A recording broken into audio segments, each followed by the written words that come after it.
Hello friends, स्वागत है आपका एक न्यू मूवी एक्सप्लेनेशन वीडियो में। आज हम जो आपके लिए सस्पेंस मिस्ट्री मूवी लेकर आए हैं उसका नाम है सोलेस। इससे पहले कि आप मूवी में खो जाएं, जल्दी से चैनल को इमीडिएटली सब्सक्राइब कर दें और वीडियो को लाइक कर दें। तो बिना किसी देरी के मूवी को स्टार्ट करते हैं। मूवी की स्टार्टिंग में हमें एक घर के अंदर मरे हुए आदमी को दिखाया जाता है, जिसे किलर गर्दन के पीछे नुकीली चीज मारकर मार देता है। इसके बाद क्राइम सीन पर इन्वेस्टिगेशन टीम आती है। इन्वेस्टिगेशन टीम को क्राइम सीन पर किसी भी तरह का एविडेंस या विटनेस नहीं मिलता। बॉस जोसेफ को कॉल करके किलर के बारे में पूछता है कि क्या उसे कोई एविडेंस मिला या नहीं। बॉस जोसेफ को जल्दी से जल्दी इस केस को सॉल्व करने के लिए कहता है। जोसेफ अपनी असिस्टेंट कैथरीन से कहता है, हमें जॉन से मिलने दूसरे शहर जाना होगा। तो कैथरीन कहती है कि ये गलत है, इसमें टाइम और रिसोर्सेज की बर्बादी होगी। इस केस में बाहरी आदमी भी शामिल होगा, मुझे नहीं लगता कि वो कुछ कर पाएगा। जोसेफ कहता है,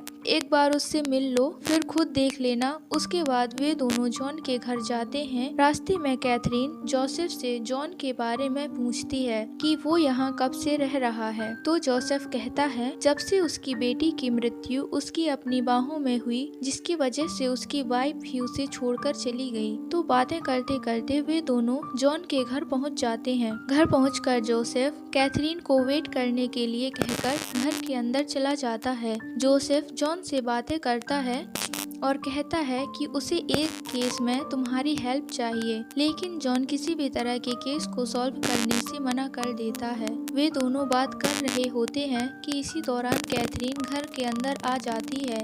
कहती है, स्पेशल एजेंट का कॉल है, उन्हें अर्जेंट हेडक्वार्टर जाना होगा। जोसेफ एजेंट से बात करने के लिए बाहर चला जाता है। अब कैथरीन जॉन से बात करती है और कहती है, एजेंसी की गाइडलाइंस अब बदल गई हैं। बाहरी आदमी भी इन्वेस्टिगेशन में हेल्प कर सकता है और फाइल्स भी दिखा सकते हैं। जैसे ही कैथरीन जॉन को टच करती है तो जॉन ख्वाब में देखता है कैथरीन को किसी ने गन से शूट कर दिया है। वो फाइल्स को रखकर बाहर चली जाती है।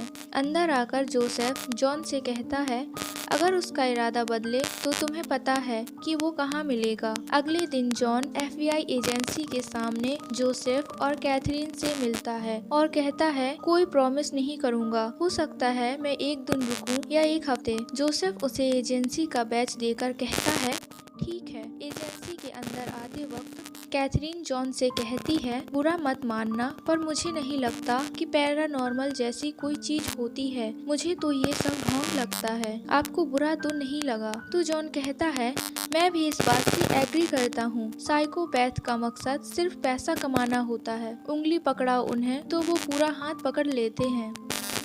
ये सुनकर कैथरीन भी चौंक जाती है। इसके बाद कैथरीन और बाकी पूरी इन्वेस्टिगेशन टीम जॉन को बताते हैं कि किलर सभी विक्टिम्स को एक ही तरीके से मारता है। किलर विक्टिम के गर्दन के पीछे एक तेज नुकीली चीज को मारता है, जिससे उनकी जान एक झटके में निकल जाती है, वो भी बिना तकलीफ दिए। कातिल बहुत शातिर और तेज दिमाग वाला है। उन्हें क्राइम सीन पर कोई भी एविडेंस या विटनेस नहीं मिलता, ना बाल, ना DNA और ना ही किसी के पैरों के निशान, जबकि ये सब वॉचमैन वाली सिक्योर्ड बिल्डिंग में रहते थे और इन विक्टिम का आपस में किसी से कोई भी कनेक्शन नहीं था। जॉन उन फोटोज को छूकर ख्वाबों में किलर को ढूंढता है, लेकिन उसे किलर का चेहरा साफ नहीं दिखाई देता। इसके बाद जॉन जोसेफ और कैथरीन के साथ फर्स्ट विक्टिम के घर जाता है, जहां जोसेफ जॉन को बताता है कि उन्हें ये लेटर इस डेस्क पर मिला था। जॉन एक डमी हेड और बाकी चीजों को छूकर किलर को देखने की कोशिश करता है। जॉन जोसेफ से कहता है कि उसे हेड पसंद है। इसके बाद कैथरीन अपने घर चली जाती है और जोसेफ जॉन को बेकरी शॉप में खाने के लिए ले जाता है। जोसेफ जॉन से बात करते हुए उसे छू लेता है तो जॉन ख्वाब में जोसेफ को तड़पते हुए देखता है कि वो बहुत ही गंभीर बीमारी से ग्रस्त है, लेकिन जॉन जोसेफ से उसके बारे में बात नहीं करता। रात में उन्हें खबर मिलती है कि एक बिल्डिंग के अंदर एक लेडी का मर्डर हो गया है। जॉन उसी लेडी को छूकर ख्वाब में देखता है कि जब वो लेडी नहाने के लिए जाती है तो किलर उसको पीछे से एक नुकीली कील मार देता है, जिससे वो तुरंत मर जाती है। लेकिन जॉन को किलर का चेहरा नहीं दिखाई देता।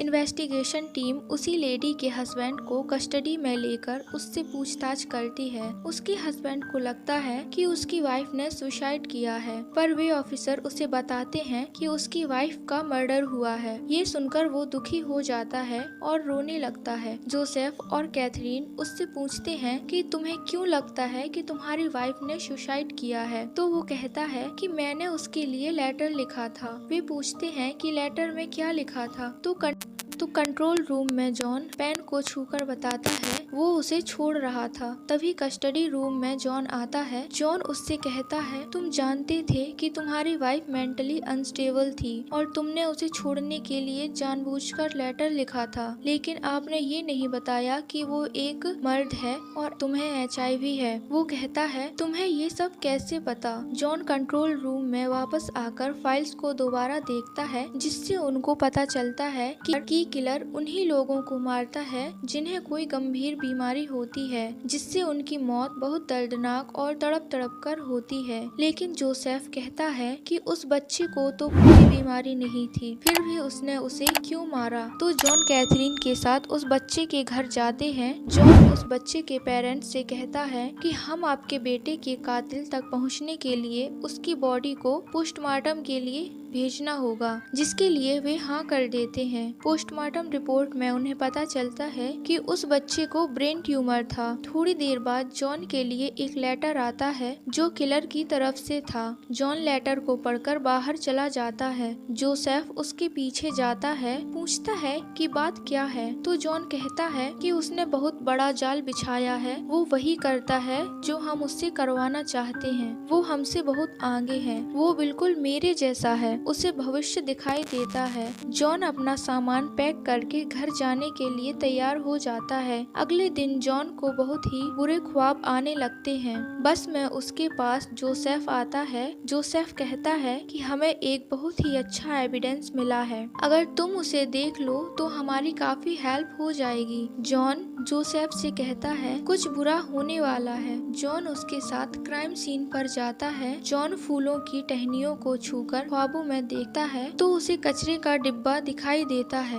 उन्हें उस डिब्बे में एक कपड़ा मिलता है जिसमें खून लगा था। FBI एजेंट डॉग स्क्वाड को बुलाकर डॉग को कपड़ा सुंघाते हैं और डॉग को फॉलो करते हैं। वो डॉग उन्हें एक बिल्डिंग के अपार्टमेंट में ले जाता है, जहां उन्हें एक आदमी मिलता है। जैसे ही जॉन उसके कप में बने फ्रॉक्स को देखता है तो जॉन कहता है फ्रॉक। वो आदमी कॉफी के कप को गिराकर जोसेफ को शूट कर देता है और वहां से भाग जाता है। FBI एजेंट्स उसे शूट करते हैं, लेकिन उसे बुलेट्स नहीं लगती। कैथरीन और जॉन उसका पीछा करते हैं। जॉन कैथरीन को एक शॉर्टकट से ले जाता है। रास्ते में उस आदमी का एक्सीडेंट हो जाता है, जिससे कैथरीन की कार पलट जाती है। इसके बाद वो आदमी जॉन को मारने के लिए उसके पास आता है, लेकिन कैथरीन जो कार से निकलकर पीछे छिप जाती है, वो उसे शूट कर देती है। वो आदमी कहता है कि मैं वो नहीं हूँ जिसकी तुम्हें तलाश है। ये सुनकर कैथरीन को बहुत गुस्सा आता है। इसके बाद जॉन जोसेफ से मिलता है, जो हॉस्पिटल में एडमिट अपनी आखिरी सांसें ले रहा था। जोसेफ जॉन से कहता है कि किलर ने एक और बीमार आदमी को अपना शिकार बनाया है। उसे स्टेज 4 का कैंसर है। मेरे जाने के बाद तुम मेरे बच्चे का ख्याल रखना।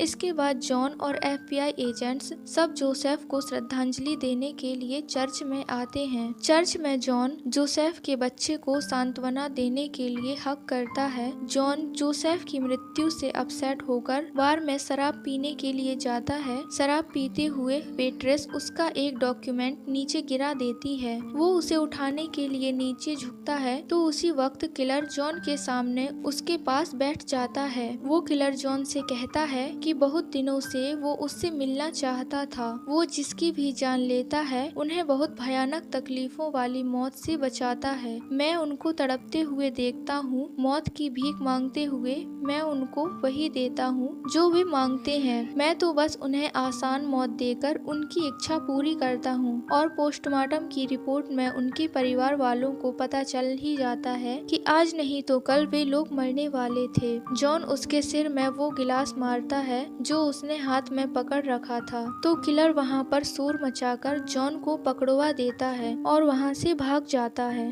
अगले दिन कैथरीन बार की वेट्रेस से उस आदमी का स्केच बनवाती है जो जॉन से बात कर रहा था। स्केच पूरा होने के बाद कैथरीन उस आदमी को ढूंढने के लिए कह देती है। इधर जॉन ख्वाब में उस आदमी को ढूंढ रहा था जिसे किलर अब मारने वाला है। जॉन उस आदमी के घर में पहले ही पहुंच जाता है और किलर के आने का वेट करता है। जब किलर जॉन के सामने आता है तो जॉन उसे गन पॉइंट पर ले लेता है, लेकिन इसी वक्त वो आदमी भी घर आ जाता है जिसे किलर मारने के लिए आया था। किलर उस आदमी को गन पॉइंट पर लेकर वहाँ से भाग जाता है। जॉन उसका पीछा करता है। यहाँ कैथरीन को ही किलर का पता चल जाता है और वो अपनी टीम को लेकर उसके बेस पर पहुँच जाती है। बेस पर कैथरीन उस किलर को देखती है जो प्रोजेक्टर में उसके पास्ट में बीतती हुई घटनाओं को बता रहा है। किलर एक पुलिस वाले को अपना एड्रेस देकर कैथरीन को बताने के लिए कहता है। कैथरीन तुरंत